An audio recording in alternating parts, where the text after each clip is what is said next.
good? Yes, sir. All right. Thank you, Madam Jawak. I call to order the Thursday, September 19th, 2024 meeting of Jenkintown Borough regarding parking. It's also specific to parking. Just want to be clear that this isn't your typical Borough Council meeting. It's more of a forum for discussion regarding parking. So we encourage everybody to participate, everybody to be involved. That includes the audience, the council. It's not something where it's public comment. You can feel free to speak whenever you want and for as long as you want. There's really no time limit, but we do ask that you be respectful of other people's time because other people will want to speak. So we do encourage that. I want to thank my Ward 1 representatives, Councilor Panko, Councilor Willis, and Councilor Spindler, because this really seems to have been a Ward 1 challenge for us. And they have been bringing this to the forefront of our meetings for quite a few months, probably before the summer. So I do want to thank them for encouraging the council to bring this meeting together for us. So I hope that you all have an agenda. We will be discussing the context of the meeting will be a transition from coin-operated machines to kiosks, updates to parking regulations, parking permits, and enforcement, and more about regulation and enforcement than revenue generation. So I don't think any one is more important than the other. So we can talk about them as we go. The meeting is 2 hours. I thought for each subject we could limit it to 30 minutes and extend it or shorten it as we go, just based on the way the conversation is going. That's all I really have. I just want to stress, and I think it's been stressed already, that we want this to be an open, productive conversation. I know there might be some frustration with people and parking in the room, but we would like to keep it professional, rational, reasonable, and we want you to help us help you. We're looking for resolutions to challenges because parking is definitely a challenge in Jenkintown. So this might not be the last meeting. If we don't resolve anything tonight, we can have meetings in the future.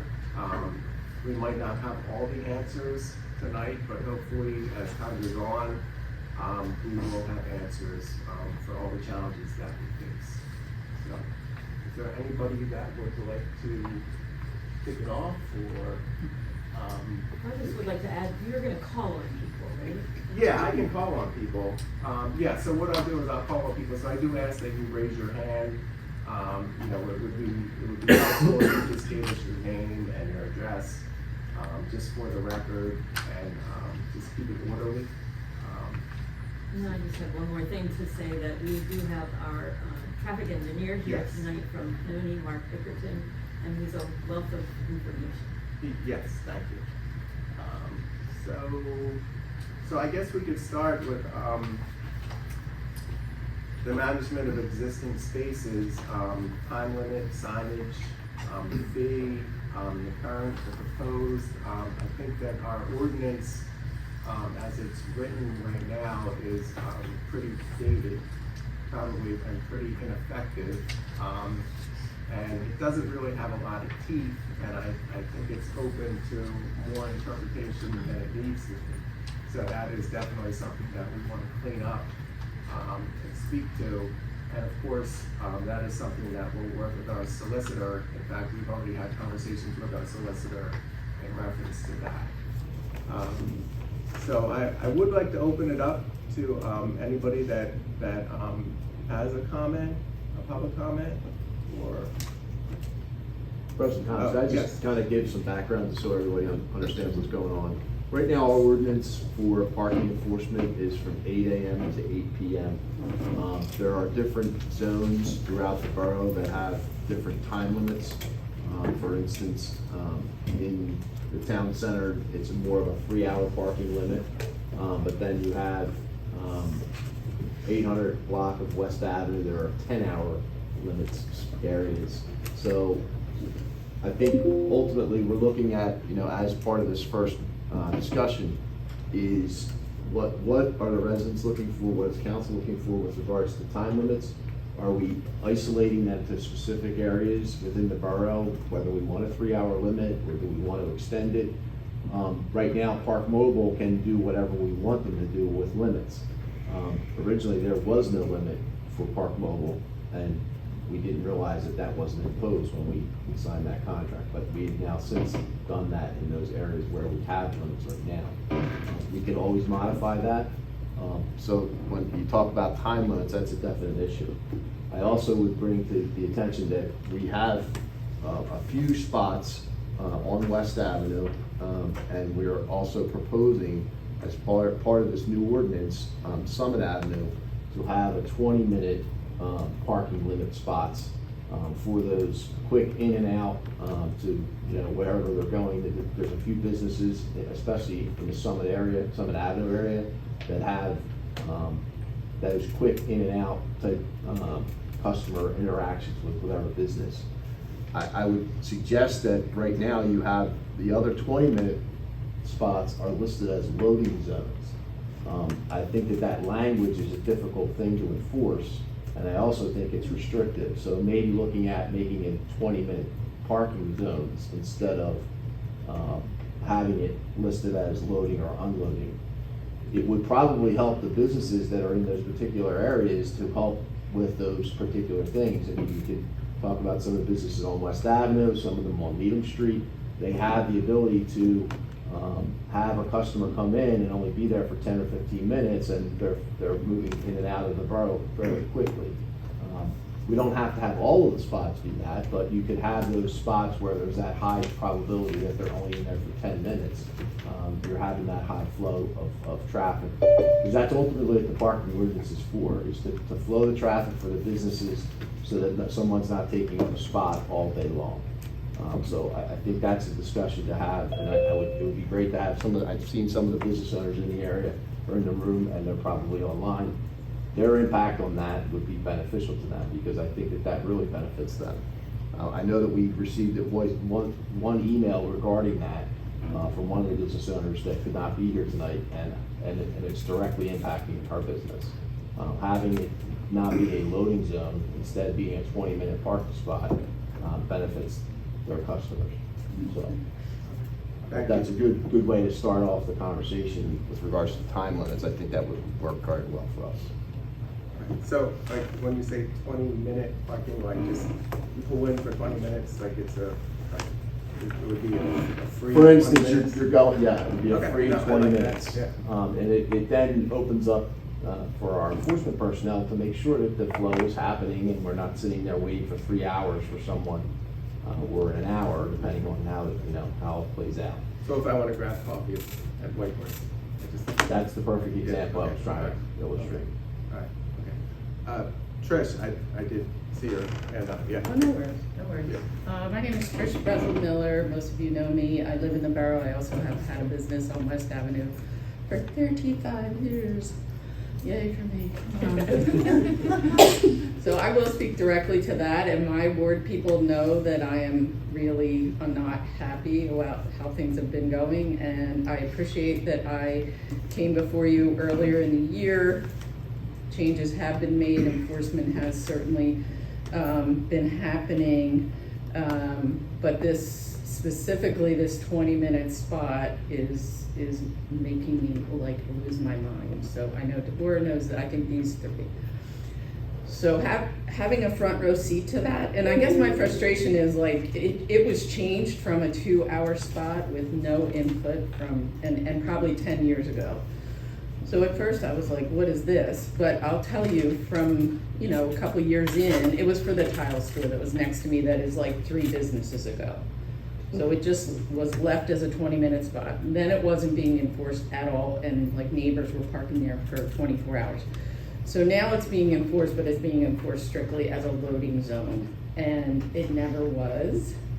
So you have a couple problems. A, it will be vacant 90% of the time if we're gonna use it as a loading zone, which is a colossal waste on West Avenue.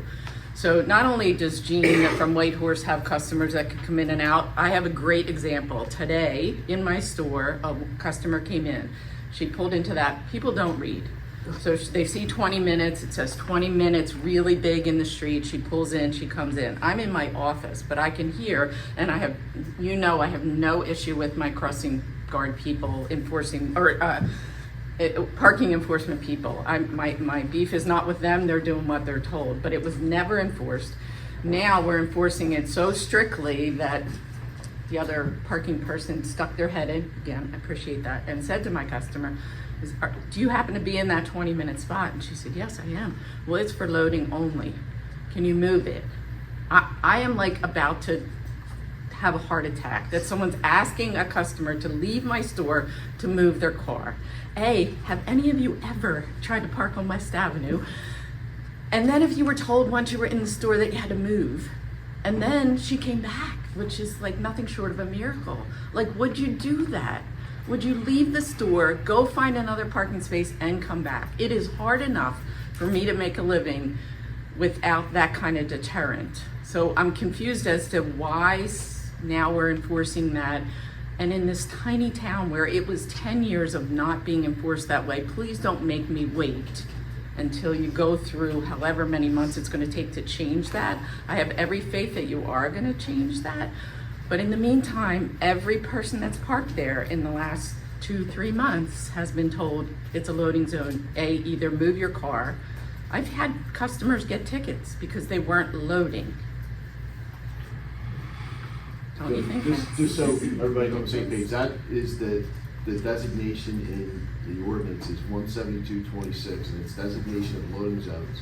Specific language says the locations are hereby designated as truck loading zones, and the parking of motor vehicles, except for loading or unloading, is prohibited at these such locations. There's 4 different spots, and they're all on West Avenue. So I agree with what Ms. Miller is saying. I think that, and we are working to deal with this, but if the ordinance is this, we can make and take action if we needed to repeal that section and make it just a 20-minute section. Can we? Just that individual section. So that's something that could be something that's taken during council or whatever. I mean, it's something we'll have to talk to Patrick about, but I think that specific individual section could be either adjusted very simply and not affect us still working through to get the other parts of the ordinance completely done. So that, what you just said, Chris, that would help. If you just take that loading part out. Can we get to that tomorrow? Well, Tomorrow, it has to be, But it wasn't, was it put up? Who put it up? I mean, when was it put up? So it's always said that, it just was never, ever, it was ever, never enforced because there was. ever. It couldn't have, I mean, wasn't it there, it was there for the times, right? Yeah. Correct. The issue is that. But there had to be a point when it wasn't there for the times. Right, so here's the issue though, No, it's is always- if you have something in code, you're kind of restricted to that. And you can repeal it, if there's no reason you can't repeal it. But it's just making sure that we're all on the same page about that. You have to look at this thing, and this is why I brought this all to your attention is a lot of this language is severely antiquated and it was never addressed. Instead it was, we'll just let everything go. And that's not the way you do business. Can I just remind you, do you think we can have that repealed by Wednesday at our borough council? I think at Wednesday, I'm sorry, I didn't mean to speak. No, I think Wednesday night, you could do it, the chief can be authorized to do a temporary measure to make it 20 minutes while we are reviewing the agreement. Because if you repeal it, it will have to be advertised. So the chief has the authority to do a temporary So we change to a measure. can authorize the chief and then pick the sign down on Thursday. I just want On solutions, Wednesday, I want you could solutions authorize. tonight, I don't Yeah, want. yes, next, you're talking about next Thursday, Thursday, yes, yeah. you have to have an official action Okay, as part of Borough Council business. alright, okay. The, The mayor, yeah, sorry. So you've been there and you've seen the cars for years. This was put in place mostly to accommodate one store. Correct. And businesses do turnover, and you just, said that. Except for me. Are there other businesses there that utilize that for loading? I mean, that's a legitimate So- need for some businesses to have. It is. And there isn't any specific business on West Avenue that needs that. I know my parking people are gonna say the FedEx and the UPS, and my answer to that is for 100 years, they've figured out where they're gonna pull in and unload all of our packages. The other thing I have to say is the food, like the fact that we have food trucks pulling into that spot, idling for half an hour or 40 minutes while they unload and go to, other parts of the borough is really problematic in my opinion as well. But What kind of food trucks? all the Delivery trucks. restaurants Other restaurants. get You their, mean They delivery unload- trucks that are bringing food to the restaurant? yes, that are And not they're in front of unloading yes. and going to the. And like last year, spilled an entire vat of lard in front of my store. Didn't realize it till, 10 hours later whenever I saw all the marks and ruined carpet. Yeah. But I get that, that has to happen somewhere. I'm not sure that's the best spot or why that spot, like, it wasn't that. It was Yeah. never intended to be that. And it's not even near the restaurants. It's Yeah, I not mean, I for think the that's the restaurants. thing to consider is there's going to be a consequence for every change that's made. And if you're accommodating individual businesses and the businesses change over time as well, then you're gonna have to revisit this again later, or, maybe spend a little bit more time to think about what could accommodate. But my understanding was that was put there for the tile store, just to make it easier for people to carry their tile to their cars in front of the store, and that tile store is no longer there. So, I would think just the opposite, because if trucks are coming in with huge amounts of tiles to unload into the store rather than customers taking out smaller amounts of tile. More for the trucks unloading into the tile store that no longer exists, kind of the opposite. That's the way I would look at it, unloading.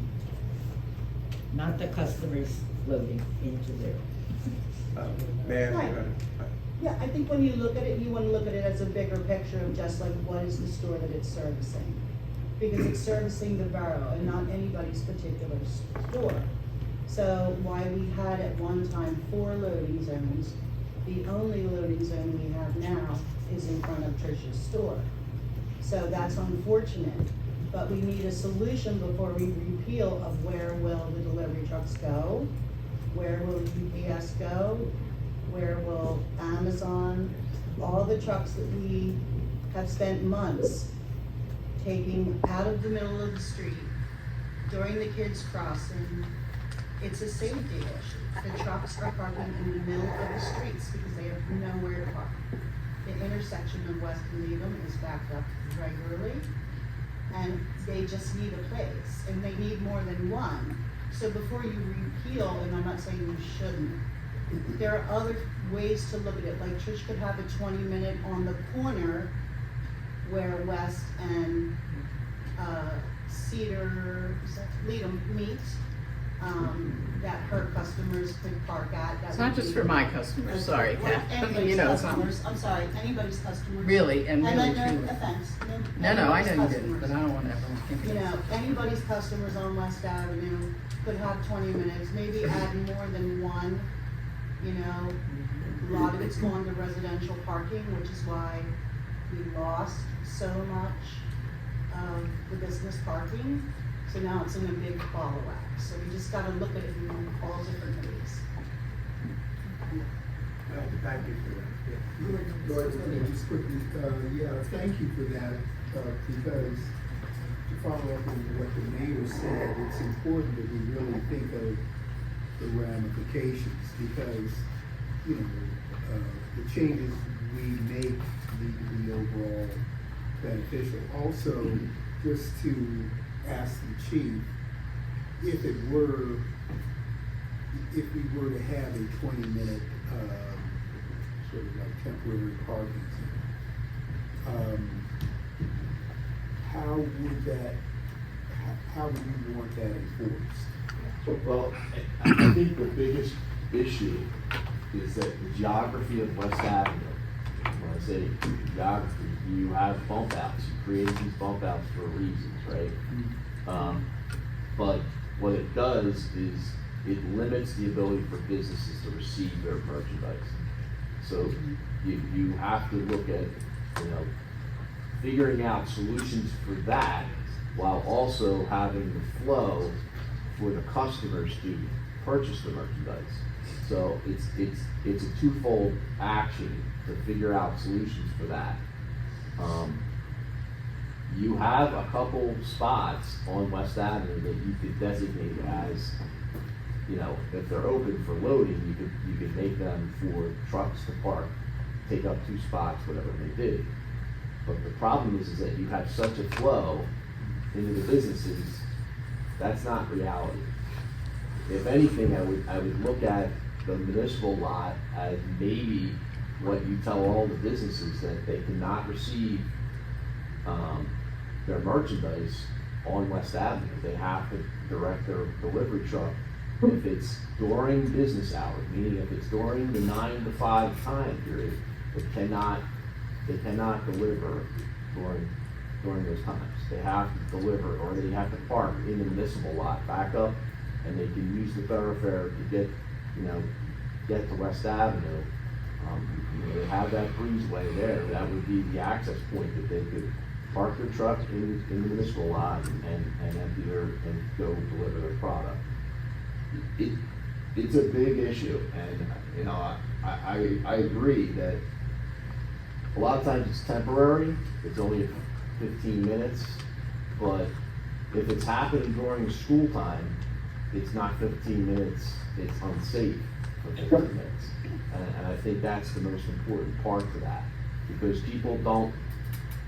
We're not as courteous as we used to be in this world, and they're not going to react well to someone disturbing their route of travel. If you've ever directed traffic during an accident, you will know that they say to you, "That's the way I go," and you say, "You can't go that way." Well, that's the way I go, because we're so creatures of comfort, creatures of routine. You have to be able to plan for that. So I think it's part of this ordinance change is to identify and address those issues with delivery. You're going to have more businesses going into the Oswald property. You're going to have more businesses opening up along West Avenue that may have daily deliveries. How do you address those deliveries while also allowing for the flow of customer traffic? And being safe for the kids, because you don't have busing. You have kids walking around all day long during the school year. Thank you. The gentleman in blue.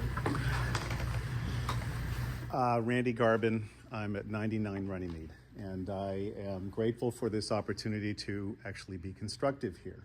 I have been studying parking and urban planning essentially casually and as an amateur for most of my adult life. Parking is something that is an issue that I have talked about, argued about, written about for a long, long time. And if there is one thing that I seriously wish that this council and this borough would start thinking about, was looking at this issue at a more macro level, because we are kind of diddling around the edges here with these ordinances. And I understand why. I understand the concerns of the businesses. But I would ask you to look at this from a higher level. Now, Steve, you're a map maker. Have you ever made a map of the borough, of the business district, showing the parking areas and the buildings? I did that about 4 or 5 years ago, and there's a lot of parking in this town, an awful lot. Not all of it is municipal, but there is a lot of it. There is more parking than there are buildings. So when you address these issues, you have to be very, very careful. And when I look around Jenkintown, I see, for instance, a huge untapped resource in this town behind the library. But the reason why it's not being used is because there's nothing connecting that lot to everything else. If you were to overlay this over, say, Chestnut Hill, well, that's an easy walk up the hill because there's all these stores to walk past. So I would ask you to consider the long range here is what it is you're trying to accomplish, because I moved here from a city that had a lot of parking. It had so much parking that it was not used because the parking destroyed the business district. And since I moved here, that was always my fear. I always thought that Jenkintown was kind of on the fence about this. It's going to go one way or the other. And after 20 years or so, I'm still not sure which direction you guys are going to go in. So when I hear about these discussions, like tinkering around and making sure the spaces do this and do that, it says, well, that's all well and good, but what's the long-term plan? And I don't see one. I don't see you looking like down York Road and going, well, what can we do to encourage businesses to have people-friendly, walkable types of stores that will connect this district with that lot? Because once you do, I mean, I don't know exactly how many cars you can park there, but Glansman sure knows because they stored a lot of cars there for a number of years. So it's always best to keep in mind, I think, that this borough, especially the business district, was not designed for cars. It was designed for people. And you've got to put that first. And I know you built a big lot over here on Leadham Street, cost a lot of money, and everyone told me that, or people were telling me that, oh, well, it's what the businesses wanted. And my answer to that is, well, why didn't the businesses get together, pool their funds, create an organization like they did at Chestnut Hill, and build their own parking lot? Why is this on the taxpayers? So please try to keep that in mind in all of these discussions. I really appreciate this because I can tell you, the more parking you have, the less you're going to need. Thank you. Thank you. All good points.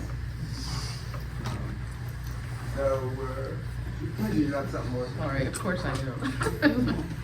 I'm just trying to keep it good. Go ahead. I'll be really quick. I mean, I'll try to be really quick. Yeah. So let me just say to that, I mean, that's all valid, and I would love to see a more concrete plan and us really thinking far long after I'm here. But everyone benefits from the businesses that are here. So I really don't like to hear, why should the taxpayers pay? I'm a taxpayer 3 times over. So, I own the property, I have another property, and I'm a retailer, so I'm giving plenty of tax. So we should care about that. And that's what happened with the parking lot debate. That was a big thing. JCA came out from that. That's why we exist. And as far, so I agree we need a loading zone. I would like, and I agree we have to look at the whole picture. So I'm not trying to say like, do this for me, but I think that spot is not served. Like when I, as a business, see it open, literally open, and no one's in it for most of the day, it's just a waste, right? So let's figure out where else we can have a loading zone. And Chief, in all due respect, but my FedEx guy and my UPS guy, no way in hell are they gonna listen to me saying you gotta park a block and a half away and truck your stuff in. They're just not. They're not gonna do it. I mean, they're on a time clock. They wanna get in and out as fast as they can. I don't know what that solution is, but I do think, I hope we're working on a full, like parking plan that maybe would include that lot that's empty at the corner of Greenwood. Greenwood. Okay. Thank you again. Thank you. I just wanted to say that this is a really good problem to have.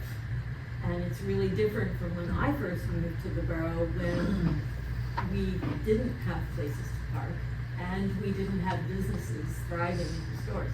So I just want to keep that perspective too. We're in a really different place. And so now we're, trying to move through to the next level. I think our comprehensive plan points out that as as businesses change over and buildings are renewed and developed, that we need to make sure that there is commercial on the ground level, and that's something that we are doing with every new development that's coming through. So you will find that requirement at the new place that's on Homestead Road. You'll find that requirement, George, help me out with the other one that's coming along down the pike. Hellwig's? The one in Hellwig's? The Hellwicks, right. And we would like to take a look at Johnson Street and see how we can kind of get more stuff going there. I think another topic on our agenda, I think it's on the agenda somewhere, but is that something Trish referenced, which is that we also now have more apartment residential parking in the business area. And that's something we didn't have very much of before either. So we're trying to manage all of those factors of growth, and that's a good thing. So that's what we're here to brainstorm. I want to support, making those 20-minute spots just be 20-minute spots. In other words, remove the loading language as the chief has suggested. And I see, Chief, I need a little bit of help. It says here that there are 4 spots, 2 are on the 600 block of West Avenue and 2 are on the 700 block of West Avenue. And are those currently designated as 20-minute spots, or has that gone away? 601 is in front of the post office. 617 is the one that's Trish, and then 708 and 714 are not designated 20-minute spots. So they are no longer 20-minute spots? No. And in your view, would it help if those were 20-minute parking, in and out kind of parking spots? I'd have to actually visually see it, but knowing what I've heard from some of the businesses that may possibly be in with that block, I think it was beneficial. It would. Okay. But a truck, like the big truck that I've seen that is delivering food, I don't know to where, whether it's, there's a lot of restaurants right there. That's a good thing. So we want those trucks, and your suggestion is that they deliver in what I know it's not the town, the municipal lot that surrounds the town square. Is that your suggestion, is that they pull in there? Yes, because what you did is when you put the bump outs, it was for traffic calming. But what it did was take away the available space to put a tractor trailer or a large 24 or 36 foot truck, which is most of the food industry. They're delivering with those larger trucks. So you're going to limit their exposure or their ability to have a delivery. What the business owners could do to work with us, and we can work with them, is, and these are all, I'm spitballing, is coning off particular spots that are on West Avenue when they know they're getting a delivery.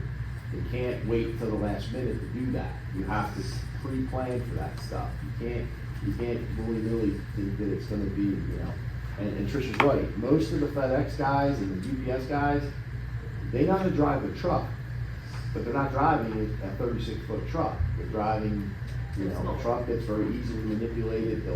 They know how to work it through and get in and out as quick as possible. Because they're under a gun. They're on GPS monitoring, and we know all about that, right? They have a time limit that they're held accountable to that time limit to get in and out of their deliveries, and that's what they do that and get it done. That's not the same thing when you're delivering food products. If they're going to take their time because they don't want any injuries. So they're delivering heavy with stuff, and so.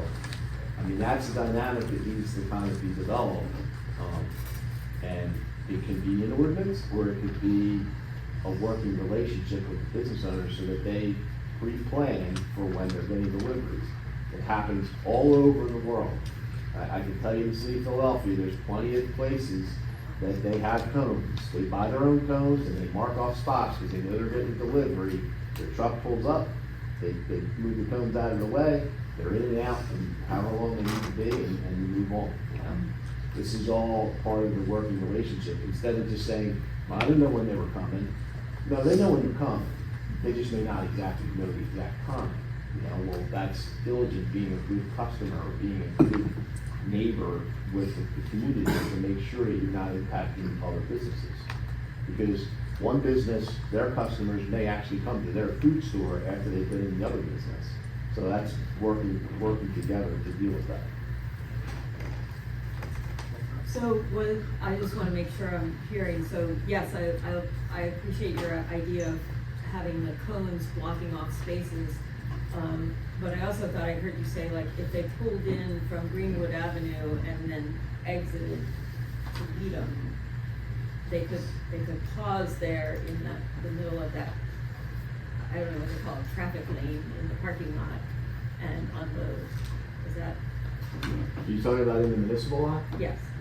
Yeah, in the municipal lot, there's a little bit more room that they could functionally be able to unload their merchandise fairly easily and not be a burden to the traffic.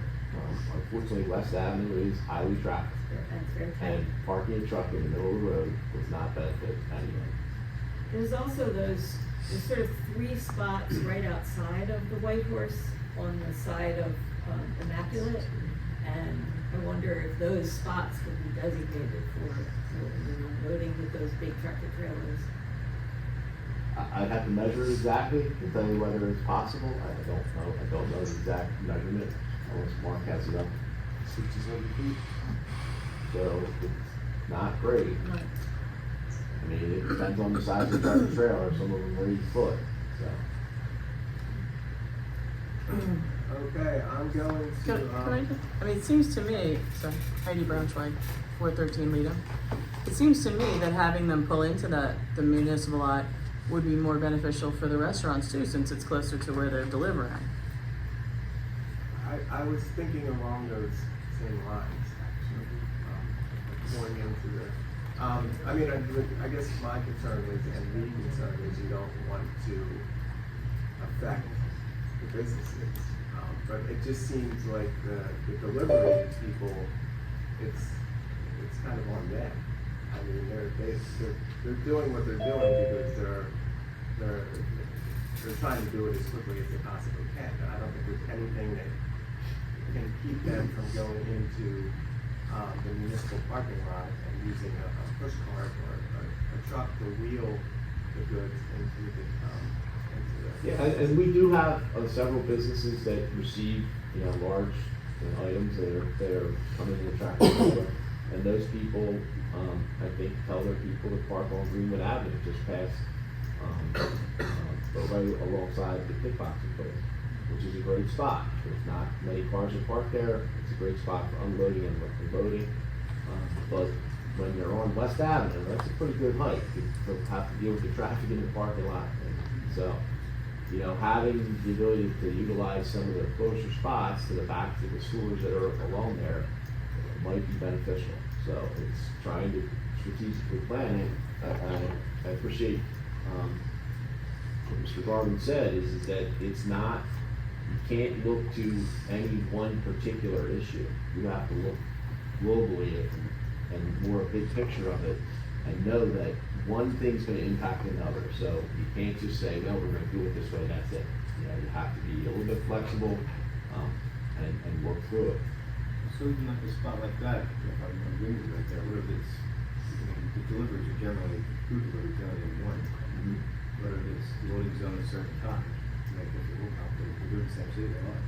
Yeah, that happens most of the time in such that they have designated times for loading and unloading, and that's when they want their deliveries. It doesn't have to be one. Right.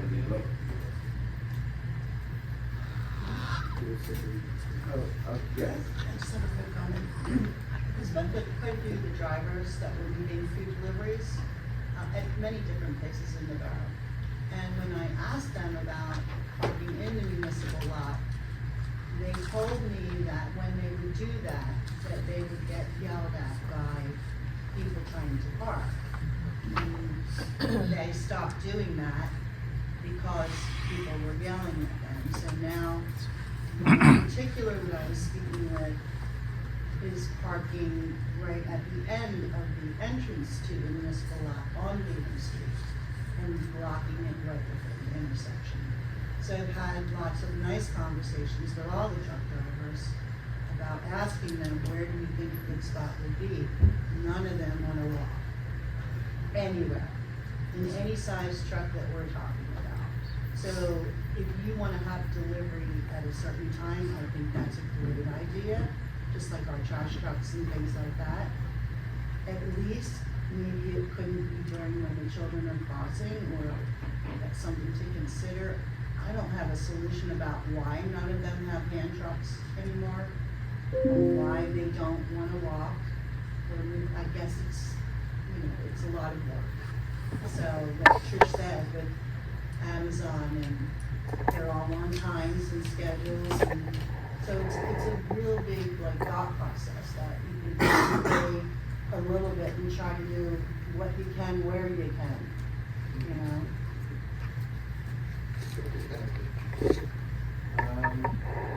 I'm gonna move on. Mr. President, tonight topic, we had a comment on public comment. We also had one emailed in. Out of the minutes to read them? Yeah, sure. Want to read that one? Yeah, so from Darian Davis, 300 block apartment, any thought to issuing a limited number of permanent guest parking passes residents can sign up for on an annual basis? Personally, I can't always make it to the station to get temporary passes every time I have guests.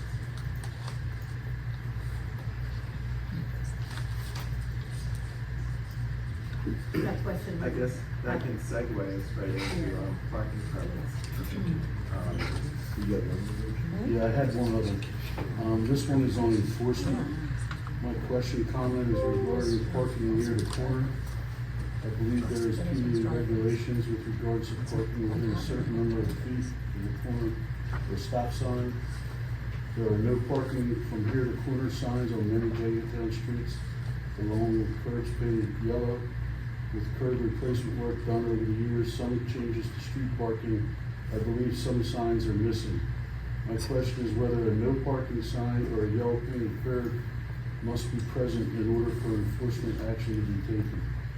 It seems that enforcement should be taking place when there's a violation of parking too close to the corner, even in the absence of a sign or the yellow curb.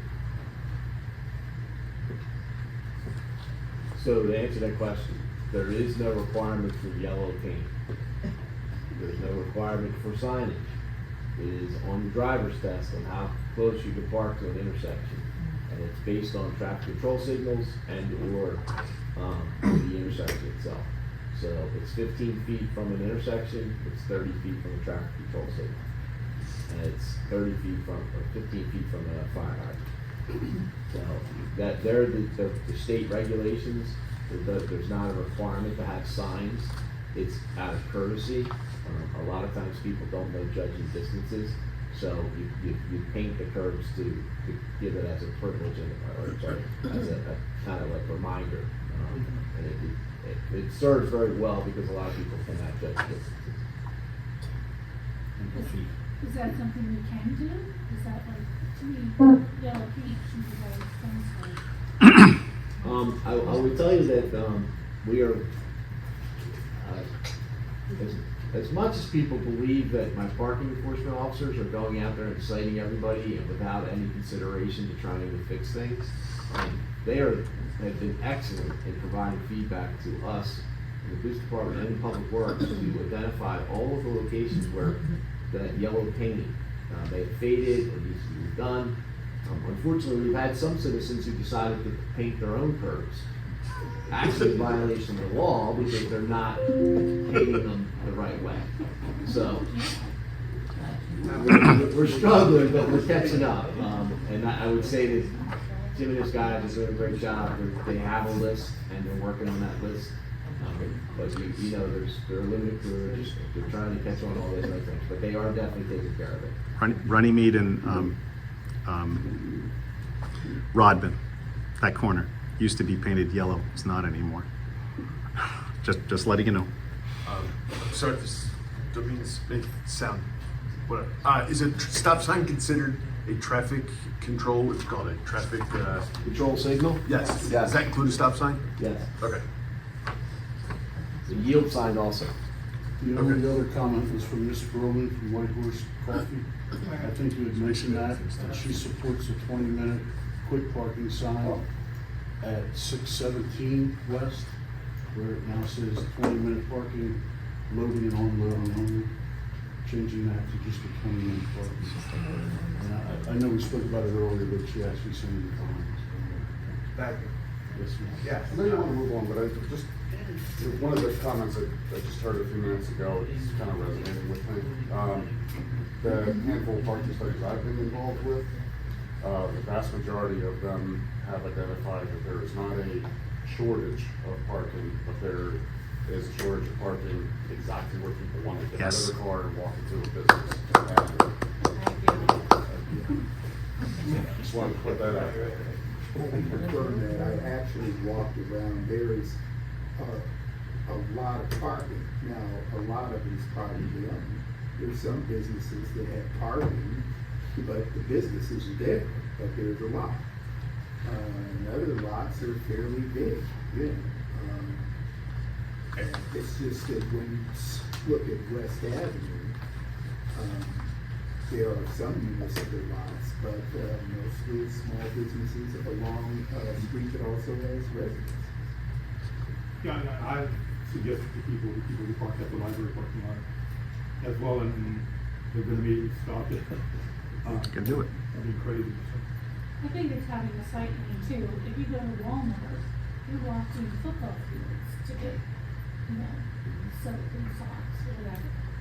And walking shoppers back to your car, but it's a straight, like you can visually see it. And then you get lost in the maze, or here, lost in the maze. I think a lot of it is the crossing of 611. Yeah, That's really the issue. Pedestrian light there, and that works excellent. I'm Stuart Dolan, I'm at 435 Johnson. And when I go to the library, I just go right to that pedestrian light on York Road, push it, cross right over. It's I very do safe. that on my bike. Yeah, that light works. I mean, that button works great. But I would agree. I mean, I have my own parking lot on Johnson Street. I don't really have the issue that Trish does. My UPS guys, they just kind of roll right up, usually on Johnson and Park, and there usually are like food trucks there every day, seafood trucks, restaurant trucks. The chief helped me with the Dunkin' Donuts truck that used to block Johnson Street, because he liked to park right there on Cherry or on Johnson and basically block the whole flow of traffic. But that has been rectified. Thank you. My lot, I mean, a lot of people will say your lot's always empty, but I see patients every 15 minutes to a half hour, so it's just a constant turnover. So if you walk by, you might say, oh, there's only like 3 or 4 cars parked there, and there's 10 spaces, but it's just constantly turning over. I will say Johnson Street gets very busy when the Masonic Lodge meets, like right now tonight, it's packed. I'm constantly chasing the yoga studio clients out of my lot because they like to park there, and they park there for like over an hour in my lot, or I don't really care if they park on the street, that's fine.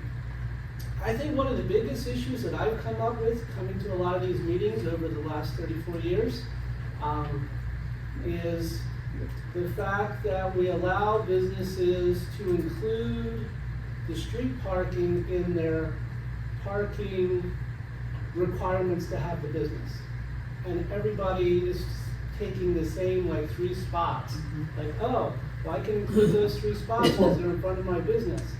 And then another business says, well, those 3 spots are like right in front of my business. And they just keep counting the same spots, and the businesses run out of spots.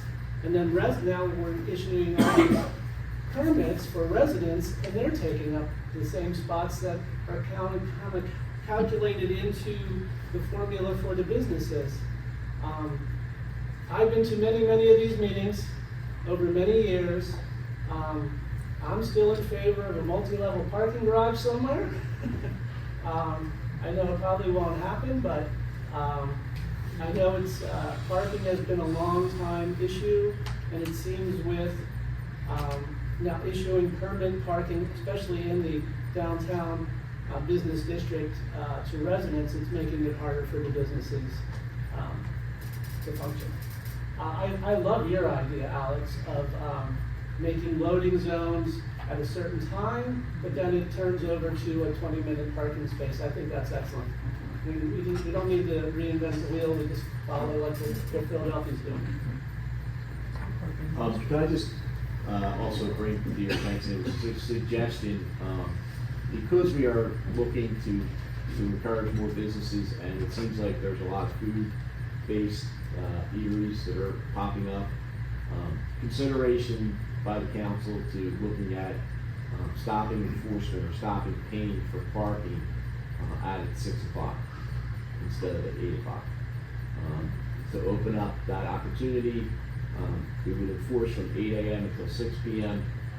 With the goal that knowing that the restaurants and the other businesses are probably, the businesses that are looking for flow of traffic are probably closed by 6 o'clock, whereas the restaurants are, that's their meat, meat and potatoes, where they're making the most money, so you would be able to have much more influx of turnover of traffic, I would say, for the restaurants and other establishments. So I think that's a great idea. Chief, Chief, actually, yes and no. Because if you take a look at what happens, and this is not just being disparaging to the business owner, but at King's Corner, what ends up happening is you stop it at 6, the patrons will sit back and actually go all the way up and take a lot of the parking for the residents. To Mr. Tolan's point, I think that, parking that belongs to residents, I've also been told that they can park in the street, and in some places, they're parking illegally. So I just wanted to, I've had a lot of people from Cedar Street complain to me about that issue of the way the parking is happening, and of course, other things, noise, etc. But the parking is an issue. So that I would ask that actually we continue enforcement. We have plenty of lots. People should use the lots and not park, illegally in areas. Well, those particular areas you're discussing, one of those streets is completely designated as resident permanent parking. The other one could be included into that to prevent the residences being impacted by some businesses. The businesses then could be advising their customers about these other places that they could park that are well within a short walk. For instance, that's what we were looking at for Summit Avenue, changing all these spots to 20 minutes and shutting it down at 6 o'clock, and then they would be open to that particular business and other businesses that are on York Road that don't really have parking, so that they would be able to utilize that 6 o'clock hour. I understand what you're talking about. It's definitely something that we have to address and encourage enforcement, because the enforcement will also change those behaviors. The enforcement can be conducted for resident parking permits, in those permitted areas. And one other thing I wanted to, when I first moved to Jenkintown, for example, my part of Greenwood Avenue, the 500 block, was you could park on both sides of the street. Yeah, it made the street tight, but have we thought about perhaps revisiting that? Allowing parking on both sides of the street? Where is that? Well, on Greenwood Avenue, on West Avenue, parking on both sides of the street. Which 100 block of West Avenue are you talking about? I'm talking about the 500 block of Greenwood, perhaps, I don't know, not too far from where Trish's business is, that part. 600 block of West? Yeah, I guess that's what that is, yeah. So this is something completely outside of the box, and it's something that we had offline, a conversation. If you wanted to increase parking on West Avenue, you could apply to PennDOT, because it is a state road, and look at making West Avenue one way the entire length from York Road to Waltham. It's a huge change, but it would significantly increase the amount of spots that you have on West Avenue. It would be a one-lane traffic. It would allow for what you just described. That is something to consider. I'm not saying we should do it. I'm just saying it as an option to look at. I wouldn't tell you that PennDOT's gonna say yes. My guess is PennDOT's gonna say no. But it's something to at least ask, because it then opens up what you're discussing. Well, what about on Greenwood Avenue, for example? I think it's the same. Again, it used to be both sides. If you're talking about the backside between Cedar and Needham, it is both sides of the street.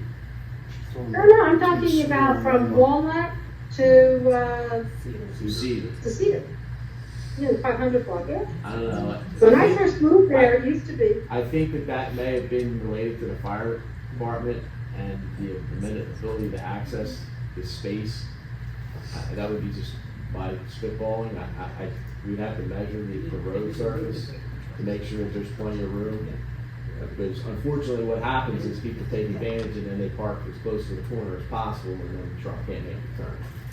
So. Well, I understand. I mean, then there's enforcement, but I just thought that those are just additional ideas, and I understand that, you know, we've made changes through the years, but maybe some of them have had an hindrance on parking. So, just a thought. Thank you. The only last thing I want to say is about the. One big thing. I thought you did a great job coordinating parking for the Arts Fest. I noticed that you used the commercial building next to the train station. Their parking, vendors were parked there. I take no credit in that. That was all the JCA. Well, JCA, great job, you know, and I believe that we have more meetings like this and with the JCA and others that we can come up with really great ideas. So I really enjoyed listening to what everyone had to say today. And then just one other thing to make sure everybody's on the same page. Park Mobile right now charges a fee. We charge our charge, which is 25 cents per half hour. If we were to change our number that we charge as a borough, they will increase their fee. Just so everybody's aware of that.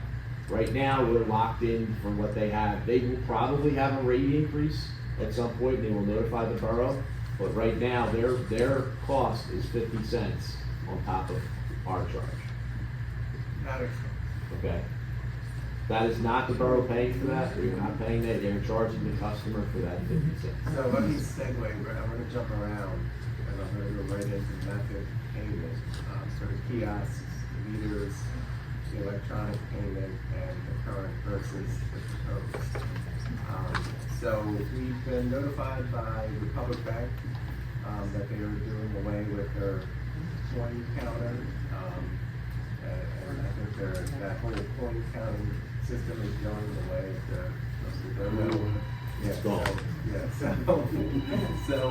So we're looking to go, I think, speaking of Park Mobile, we're looking to go with Park Mobile throughout the borough, and doing away with the meters. And we're looking at that as an option. So no coin? It would be a no coin system.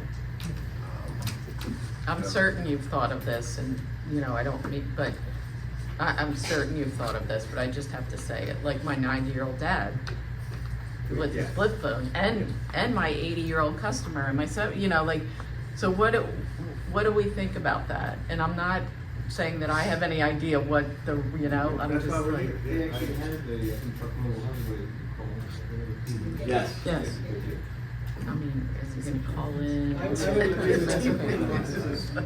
would agree with Trish. As a chiropractor, I treat a lot of older patients who have back and neck pain, and they're already like totally freaked out that, you know, I have to put an app on my phone. I don't even know how to. And some phones you can't do that.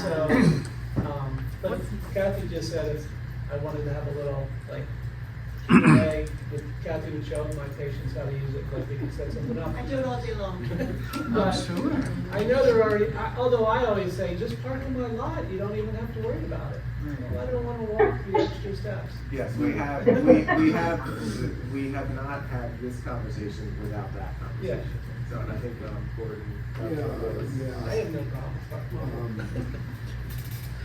Basically, just to emphasize what Jay says, it's not like we have a choice. Right. The bank is not going to accept coins, and the coin machines themselves are antiquated. You can't get them fixed, or if you can, it's very expensive. So, I mean, it's like maintaining them is costing more than they are worth. And it's not like, you know, the money is a source of revenue, right, Chief? It's more like to help offset the cost of enforcement. Could you speak to that? So ultimately, the reason why you have parking meters and parking payments is to affect flow of traffic for the business areas so that you're making sure that people are taking advantage of those prime spots. So putting limitations on the parking and requiring payment is specifically to help the businesses get the flow that they're looking for. Having the cost of the payment helps to deal with the enforcement part, paying for salaries and other things like that.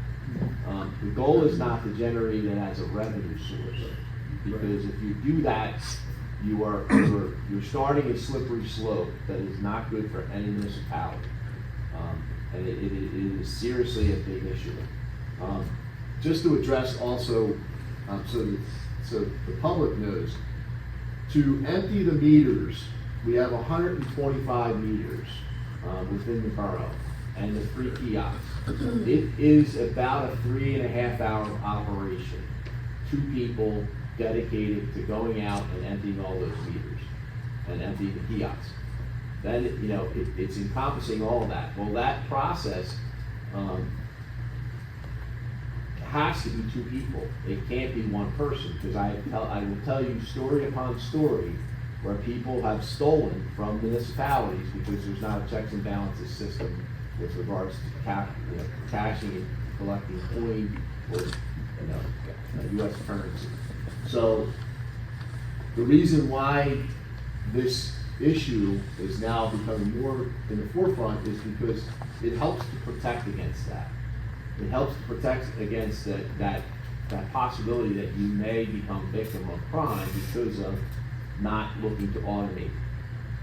It is difficult. We're not going to deny that some residents do not have the capability of processing it, but when their education and training and our personnel have made the effort to talk to people and explain it to them. We just had a customer come in today that once they realized that they had the app on their phone and they spoke with their family and they realized and they asked, well, can I use the same app in Philadelphia? And our answer was yes. And they didn't know that. So it's an education and training part of it. It is also, we have 2 other municipalities that have moved to this. I would say that there's a lot of other municipalities that are going to this automated mindset because it is very difficult to deal with this banking issue. Conshohocken Borough is a very big borough within the center of the county. They just installed 2 kiosks only because they were getting complaints in particular areas where they didn't have the ability to have that put the quarter in and do half an hour worth of time. So they didn't want to have to deal with all that. So they just put them in to deal with that. I'm going back and forth about the kiosks. The kiosk option is an option, but it costs money to maintain those kiosks. They are automated. They have a cellular communication with the web, the cloud, to communicate who's used that device, where are they located, all of that information, and then it gives us data back. Well, the startup cost just to replace the 3 existing kiosks is to the tune of about $40,000 when you add up all of the costs. Your revenue has to be able to cover that. And then you have annual costs that go with that. So it's a decision for, you know, and asking for feedback from the business owners and the residents to say, if you feel that this is very important, then the Borough Council knows where you stand, and then they will make the effort to adjust and deal with this.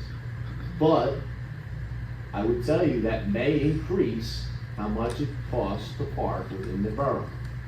We are low at 25 cents for half an hour. There are many places around our area that are charging $1 an hour. Some are charging even more. So this is the cost benefit analysis of having that luxury, when also dealing with the, you know, you have to have a plan then too. In 5 years, you're going to automate and get new machines, because we overextended our time period. We're at 14 years for these kiosks. They are significantly old, and they fail every day. Not once, twice, 3 times a day. So you have to deal with that. I wonder if Park Mobile has done any studies, because I agree, I mean, having the meters, having time limits gets people to move on. Like, so you'll have more customers come in, but it's also super easy on the app to just extend your time without even thinking. Right. And I wonder if that is gonna work against that whole purpose of having a limited time. So Park Mobile actually, per the zone, yeah, we can put restrictions on the amount of time. Cool. So we can make a 3-hour limit for the particular zones. Right now we have 11 zones. 11 zones. If this is something that we go with, our plan is to reduce the amount of zones and then specifically limit the zones that are the most important ones. You know, the ones where we want 3-hour limit, then we enforce that as a 3-hour limit. You cannot go over 3 hours for Park Mobile. There's other portions of the community that I think you should be allowed to stay a little longer. You know, it depends on where we want to do that and how we want to set up that time limit. But it's important for everybody to understand what the cost is with regards to the meters. Our meters are well past their shelf life, and they're falling and failing regularly, and our kiosks also. Good evening, everybody. Leo Greenberry, 402 Linden Street. I was just wondering if the chief, somebody else had priced out the upfront cost of replacement and full implementation of the new Park Mobile system everywhere. I was just curious what that upfront cost would be if we move forward with that plan. If we were to go to Park Mobile right now and remove all of the physical structures, it would not cost the borough anything. Thank you. All right. I think it's Park Mobile or something. I think Norristown has had it, if not a year to 2 years at least. Automated system, if you go to the courthouse, that's number 1. So we are behind times, and I don't think we have a choice. I think we need to do it and do it now. I will adjust it that around the courthouse they have installed more automated meters. You can pay with a card, you can pay with coin on the meters, but they are not cheap.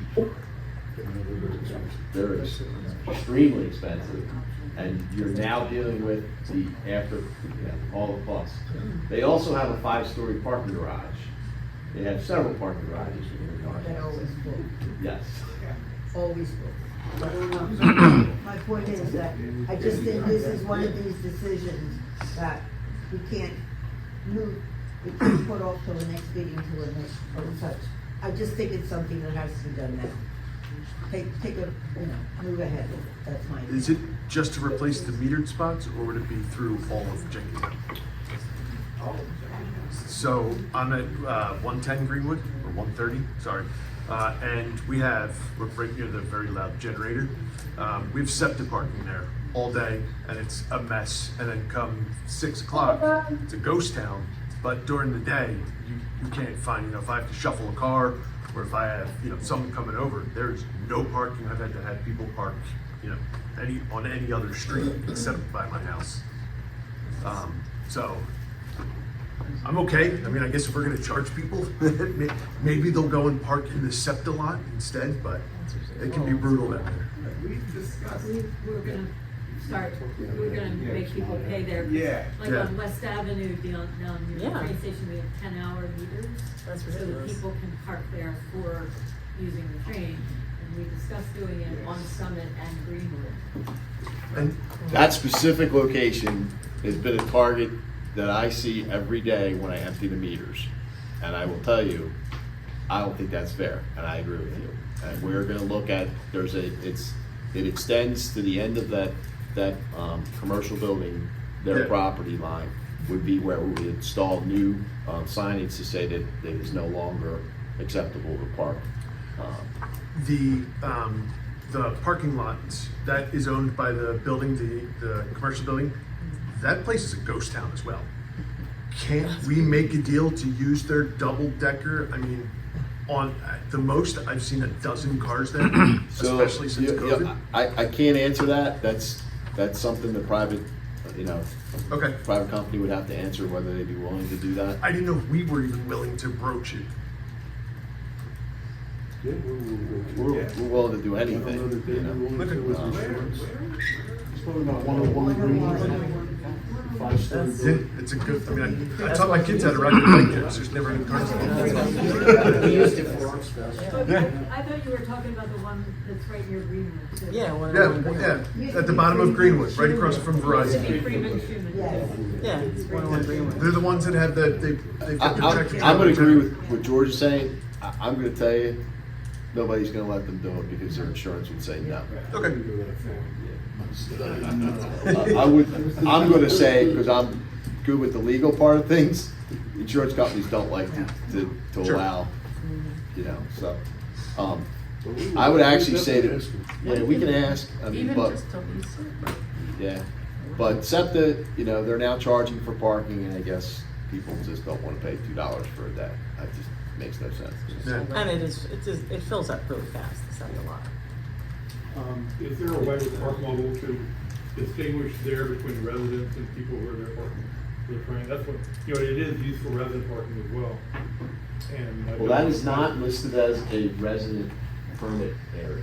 Right. So, but if we wanted to do a twofold, we could make that 100 block where the residents are to have resident permit parking. So we post the signage, but anything towards the train station would be Park Mobile.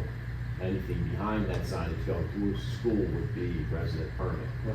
And it's only the one side of the street. The other side, most of them have driveways. I mean, is there any way to mix the two, so you could have residents and SEPTA users park together? I would not recommend that. That's difficult. I would not recommend. Jordan, Council Lewis. Just returning to the benefits of Park Mobile, if I understand it. Not only can we remove meters, but now we have zones. So you may still have some streets that have painted parking spaces, but otherwise, if you can find a space and park in that zone, then you register Yep. that. So then it's a question of putting up signage. It's not like, oh, you have to put up a kiosk or a meter. It's much more cost effective. Correct, it's a lot less maintenance, because you're only putting up signs, and we can order, replacement signs. Thankfully, Woman Reagan has told me we can't put them low, because people decide that they're a game of sport, whatever you wanna call it. But, he said you gotta make sure they're higher, so that people, understand, but I don't think it's a bad idea to look at this, especially for the meters. The kiosk is another question, specifically for the concentrated area around town center. I think we need to have more conversation about that. But overall for the borough, I think going to a Park Mobile app would be significantly better for us. And this is a follow-up question, how would that change parking enforcement? So you're now not having to walk around the meters, how do you enforce? All right, so this is the other side to this, is that there is a company, and there's a couple companies out there, but there's one company in particular that works in the Commonwealth that offers interoperability for enforcement, meaning that they work with Park Mobile. Park Mobile really doesn't like to deal with enforcement. Right. They just want to take the payments and not have to deal with anything else. But they will work with the other companies. Because Park Mobile uses your registration plate as the way that your account is associated with your account, that company uses an automated license plate reader, and then there's a marriage between their software and Park Mobile that they can literally to the second say, yes, that is compliant, or no, that is not compliant. Meaning that they're outside of their limit for So parking. the people, your enforcement people would be using this reader to just check license plates? Correct. They would not have, right now they have to log into the app. There's another side to Park Mobile, they log into it and see on the back side to see what their time limit is and when they activated it and go by that. That's the only way we really enforce right now. And what's the cost of that, the integration It's not cheap in the grand scheme of it, but when it comes to the fact of automation like that, it's significantly better than what we've had to do now. I mean, we're paying for two different software that we have to log into. The kiosk software, and that's why we had to change the kiosk to not accept QR. If we go with Park Mobile. If you go with Park Mobile, so they have to But log there's into other- Park Mobile to there's other verify. company, though. Yes. There's a fee for that, I assume, the other Yes. company. Yes. And do we know what the cost is for that, or Yes, is it we like a do. contract? or- Yes, it's over a 3-year period, so it's not horrendous, but it's in the area of about $30,000. So. A year or 3 years? No, it's a startup cost, and then every year you pay licensing fee. So it's probably in the area, like I said, 35,000 But total. it seems to me that if, rather than having to have two people monitor meters, one person could be doing a lot of that work. I mean, and so that's a savings, you have more resources. Yes, and not for nothing, I think this also opens up the opportunity for more time for the parking enforcement officers to engage the public, to educate and train them and help, and work together with them to make them understand, like, we're not here to write tickets, we're here to change behaviors and get compliance. We're trying to do this so that businesses are helped and residents are helped, and make the environment safe. There's the goals of parking enforcement. So if you free up time because they're not sitting and looking at a phone that's trying to connect to Park Mobile, it's already automated through the software that they have. It goes a long way. And part of that education could be to say, hey, you know what, you do have this free lot over here. It's the library, you can park there as long as you want, if you don't mind crossing the street, you know? So that would also help, just remind people, there may not be parking exactly where you want, but we have plenty of parking. And I think it really works, especially since it's such a tight community in the town center and all the businesses and the expected businesses coming. Our officers will be able to engage those businesses regularly and say, hey, you got any deliveries coming? Like working to prepare for these other issues that, take away time and effort from your actual police officers. This is dealing with the management of parking within a confined space. So I think that's what the ultimate goal would be for this. If I can just make one comment, I can't thank two individuals that we hired They are exemplary in their work. I think I've said this many times before. They're committed to trying to helping the community. They live in the community, they're not outside residents, they care about ultimately being fair to people, but also, trying to work with people. They understand that people get emotional about this idea that they're getting a ticket, but acting inappropriate towards those people really is just not worth it. And a lot of it is residents, which is even worse. We've saved money by hiring 2 part-time individuals. We used to have a full-time individual we were paying health benefits for and a full-time salary. We have cut the cost of parking enforcement and increased our enforcement. So we did it in a proper way, and we're trying to make it beneficial to the community, make it safe, and help the businesses. So please be understanding of, they're trying to do their job. Their job is to maintain the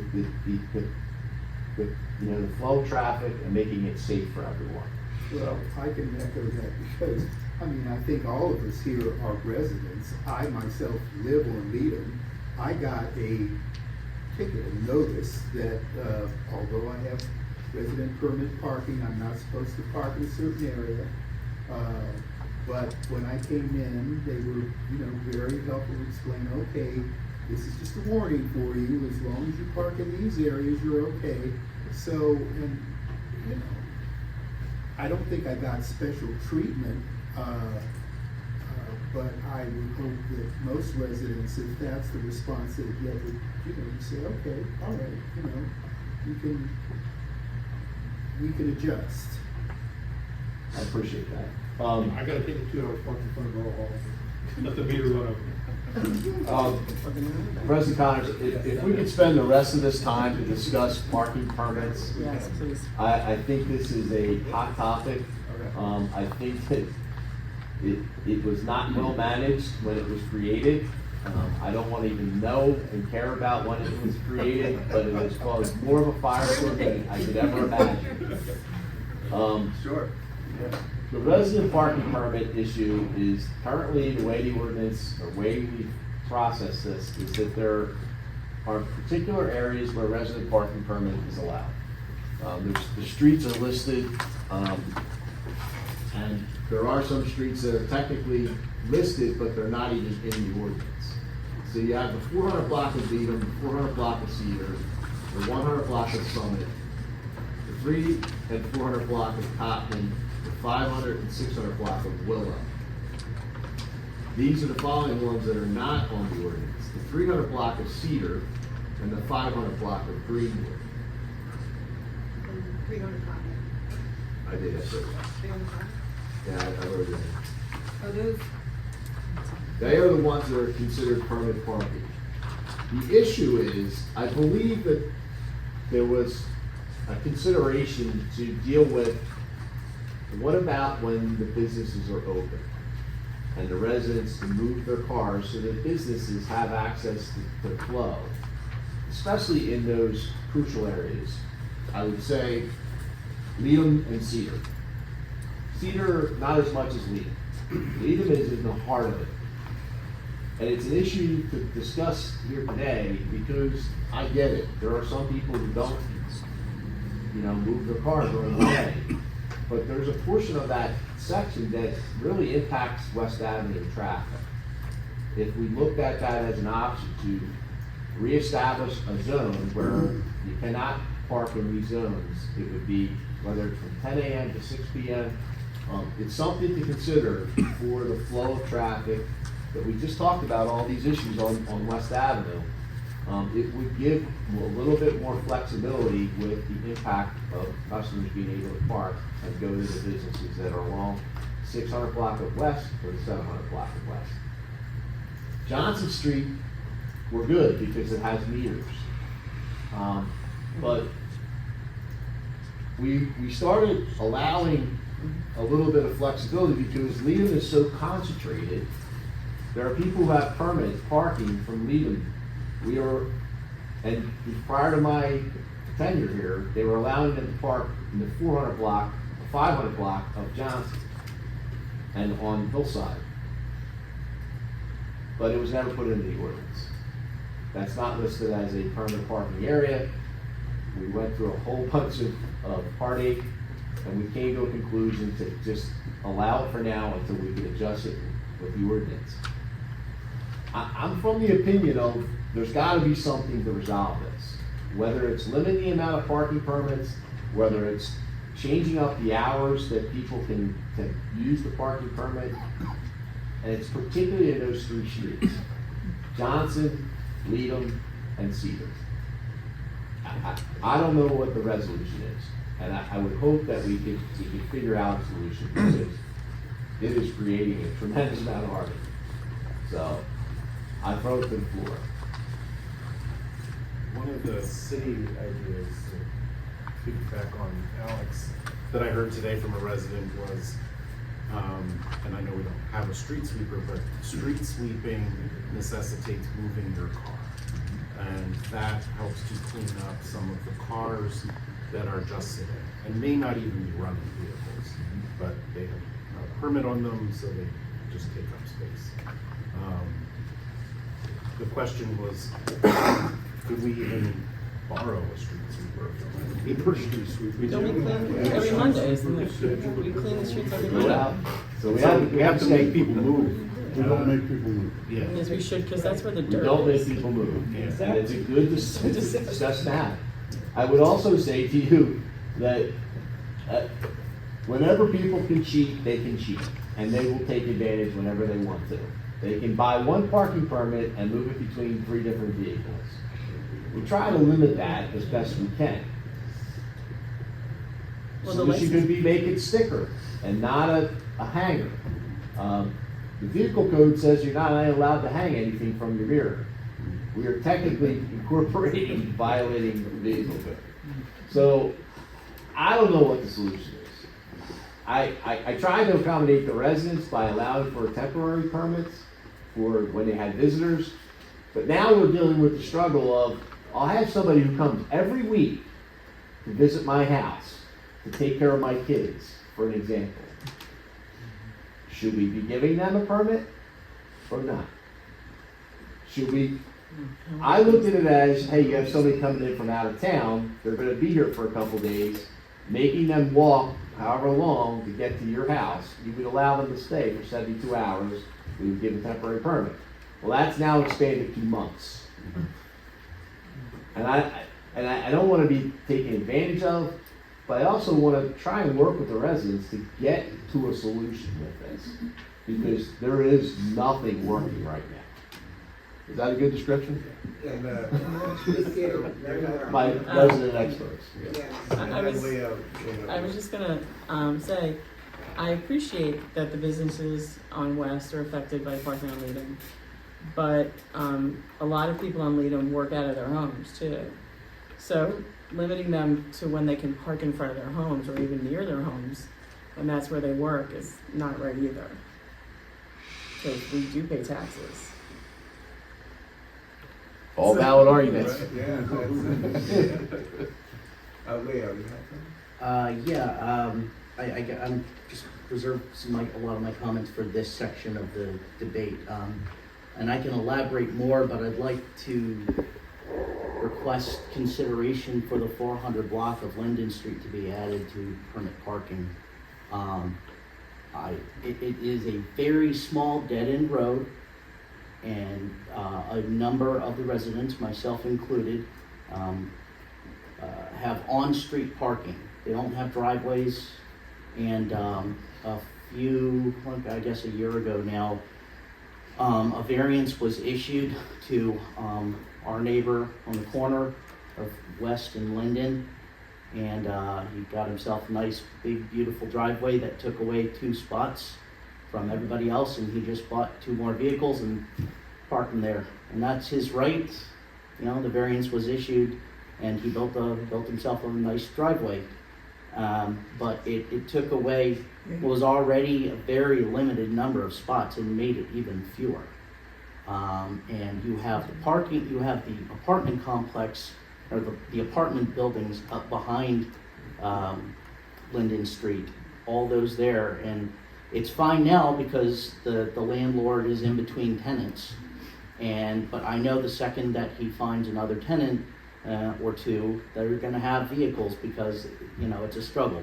I'm a disabled veteran, and it's really frustrating having to wrangle a 8-month-old, a 4-year-old, and sometimes a cane, and my groceries, walking from, West Avenue to walk all the way, sometimes a block to my house.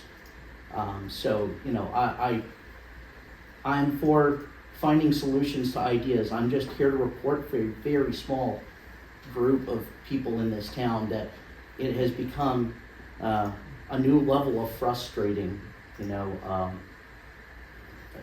don't know how many other people care about it, but I'm just here to report that since those 2 other parking spots have been taken away, it's become more difficult. So I'd like to request consideration, and I'm open to debate and ideas. So, You should get a handicap spot. I'm not asking for special treatment for a handicap spot. I just think, it's a frustration that's shared by many of the residents on that block. It's just really frustrating. I have a car that's been parked right in front of my house for 90 days.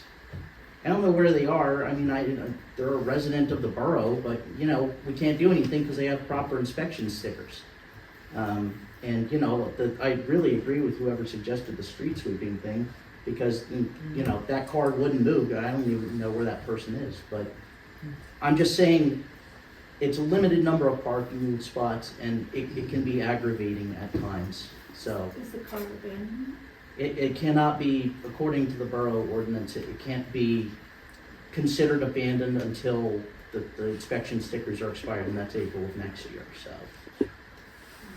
To be classified as abandoned has to have an either or, expired inspection and or expired registration.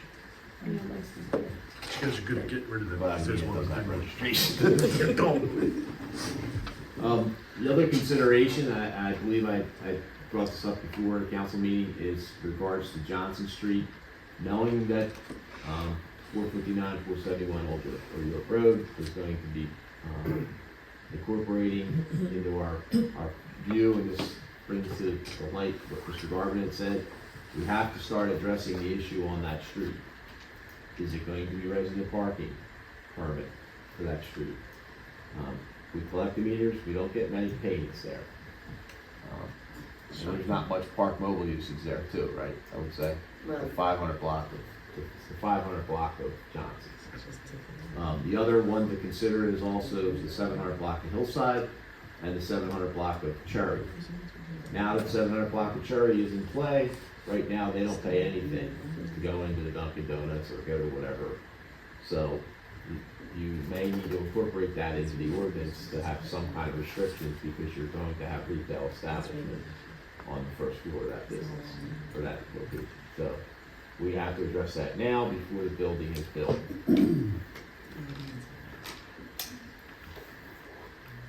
Would you consider limiting to 2 permits per household? It depends. I think we have to have the statistics in. So, I mean, I don't know. I'm just looking at Needham. What about if you have a driveway, you don't get a permit? Say that again? What if you have a driveway and you don't get a permit? I would agree with you. I think if you have a driveway, especially on those locations, you should not be allowed to get a permit.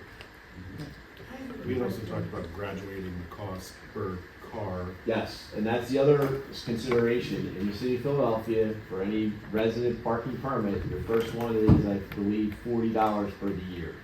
The next one is $75. The one after that, it's $100. So they're trying to incorporate the idea of not having multiple cars parking in the block from one resident. So as far as the driveway, we've driveway, you can't park 2 side by side, so you gotta always juggle them. I wind up parking in the street often, so my mother-in-law can park in my driveway. So in situations like that, we don't have, one of us has a car on the street. I don't know if that, something can be done with that, or if it comes up, but. So yeah, just because we have a driveway doesn't mean we don't always park in there, we don't always, We do sometimes park on the street.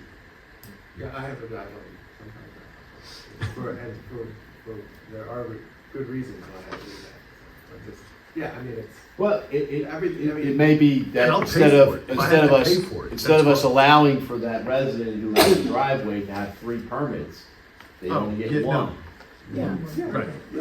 All right, I mean, that's working through the problem to come up with solutions. That's why It also- that's why we're having this meeting. It also then leads to, I'll have to have maps on hand for my admin assistant to actually look and say, now you're lying, I gotta see right here, you gotta drive. And work trucks as well. Yes. And if I had to pay additional because I have a driveway and I want a permit, I get that as well.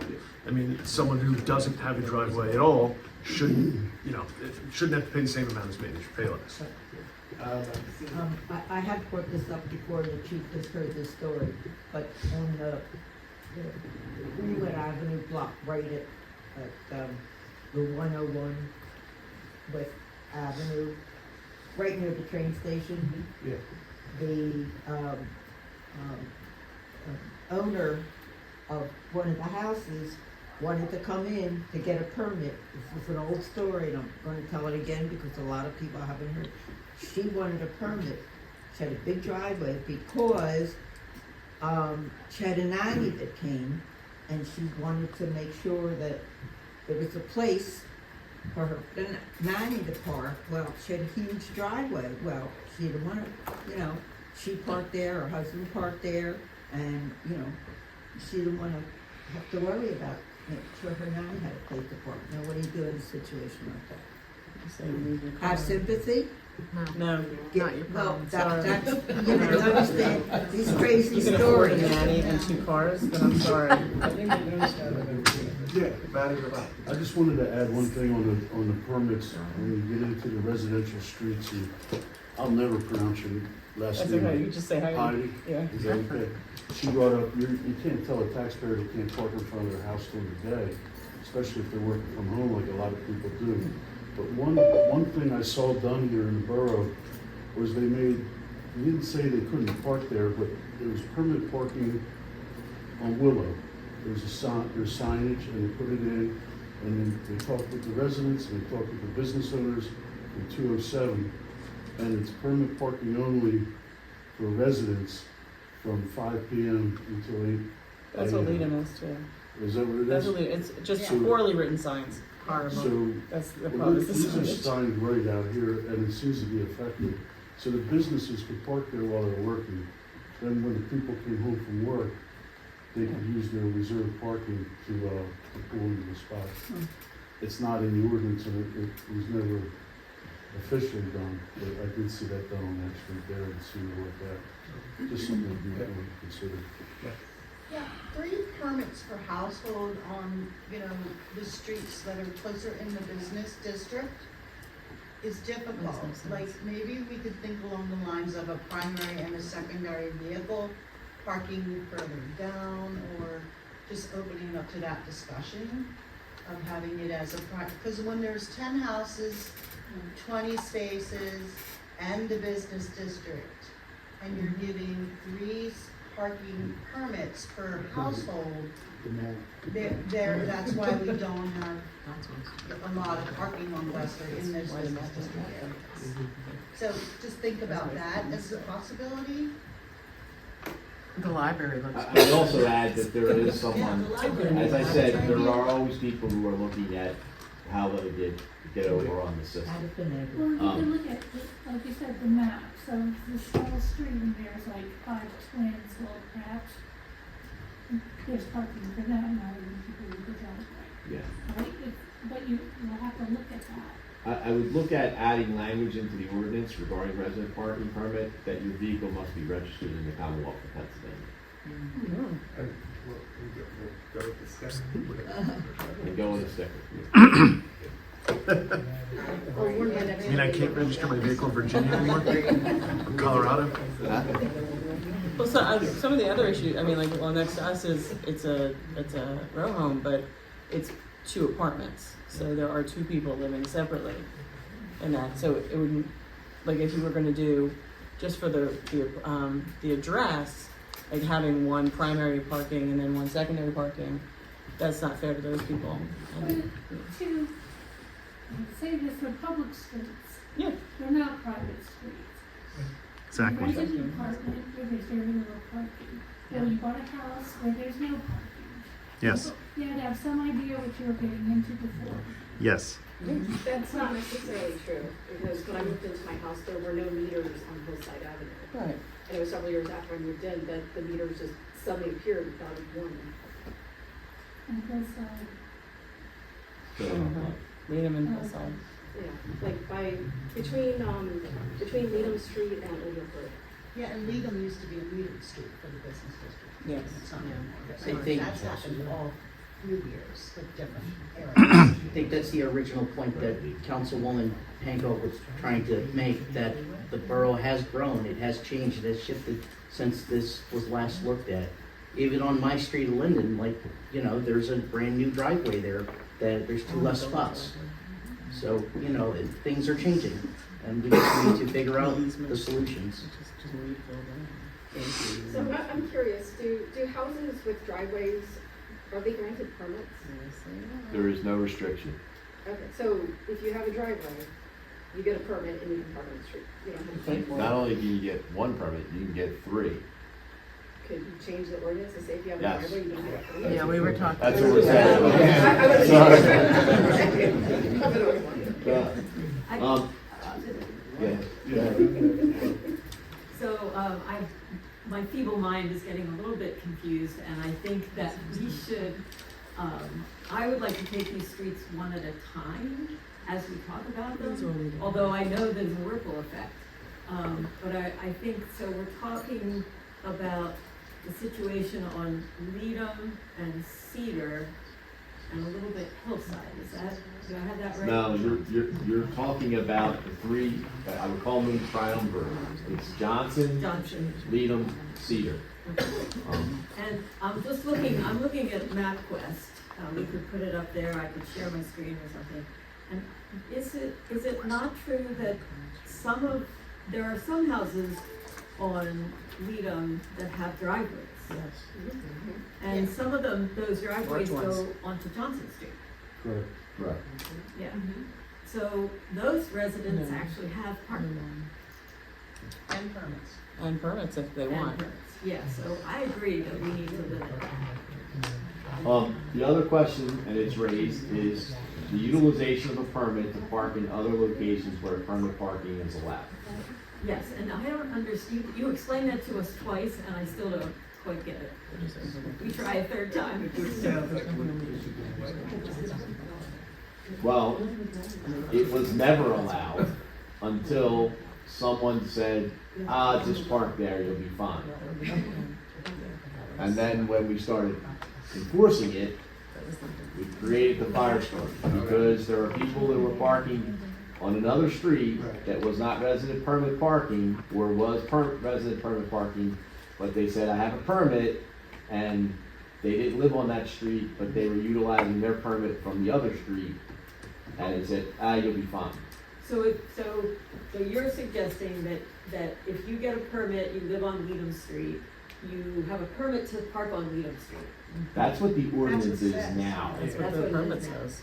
The question is, do you allow them to park on any resident permit parking street?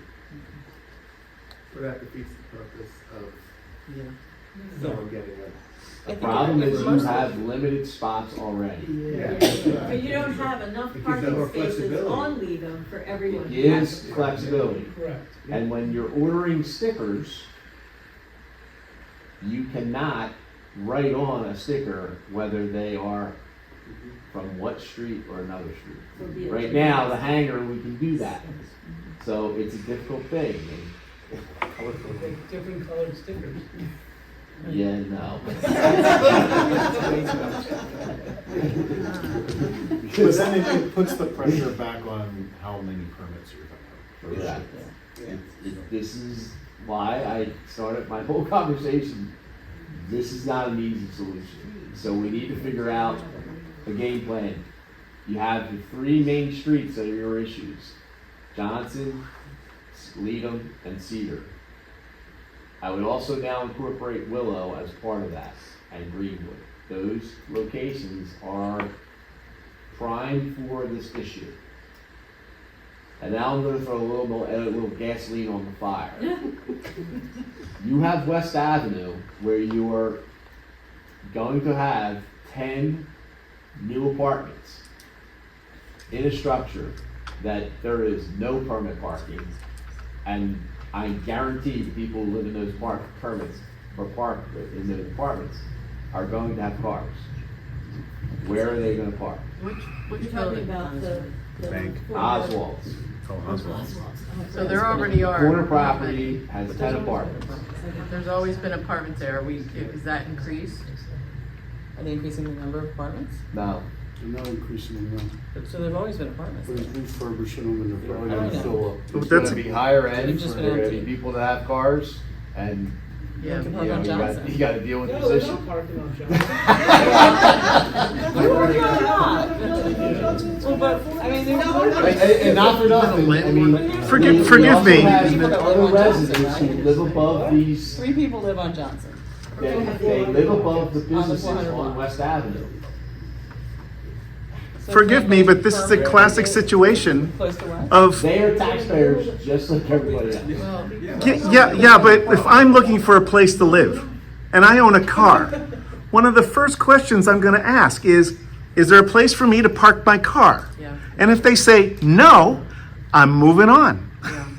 And so if someone decides to live there with their car and they can't find a place to I'm park, just gonna give you devil's tough. advocate.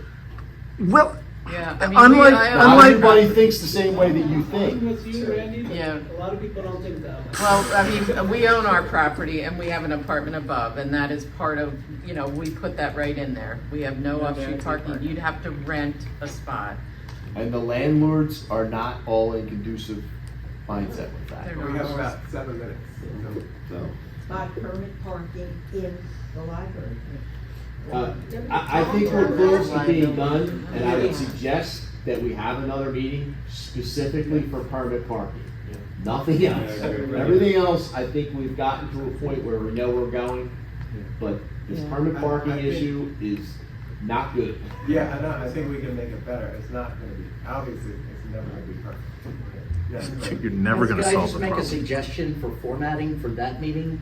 As Councilwoman Sines Panko suggested, she was talking about the issues that confront each street. It could be nice to systematically kind of. Yeah, but think about what we're talking about. If you say permit parking allows you to park on any residential street. No, no, no, no. permit, or you don't, that's going to force everybody to those next streets, the next one over, and the next one over from that. So, that's why I think, Chief, you're talking about incorporating that next set of streets into that discussion, because that's where those cars are gonna go. Cars, like parking and traffic are like water. They will go. And Mayor, I completely agree with you. I have a car that's been parked behind my car for 90 days. I completely agree with you. And I'm coming at it from the other side, hoping that permit parking could be the panacea for Linden Street, but obviously not. I'm seeing it, I'm hearing it from the other side. So I'm for discussing and hearing what everybody's ideas are. Yeah. So, Well, do we have any rough ideas of, we have a good idea of how many residences there are? Do we have any idea of how many cars there are and how many spaces there are? I expect there's So more cars than spaces. here's what I will tell you. We were already forward thinking. Our intern's gonna be working on uploading all the data from the people who currently have parking permits, so we can probably get you numbers for that next meeting. But it's a big issue that we have to get resolved before we start. And if you start to escalate the cost for each permit, you have to change that in your ordinance, you have to change that in your set schedule of fees. So these are all good things to talk about now in September before January comes around. It sounds like we have sort of a 10 pounds of stuff in a 5-pound bag. That would be the best description you could say.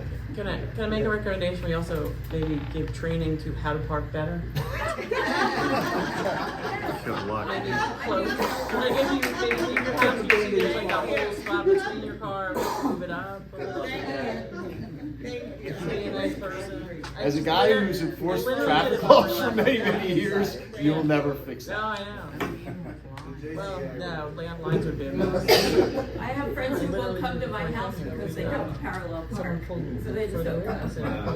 Even though it's like right We don't need friends like that. Alright, well, this has been a good meeting. How about a lottery? People that park. Oh, well, that's illegal. That's always been illegal now. But that's always been illegal. Well, thank you, everyone. Thank you for your feedback.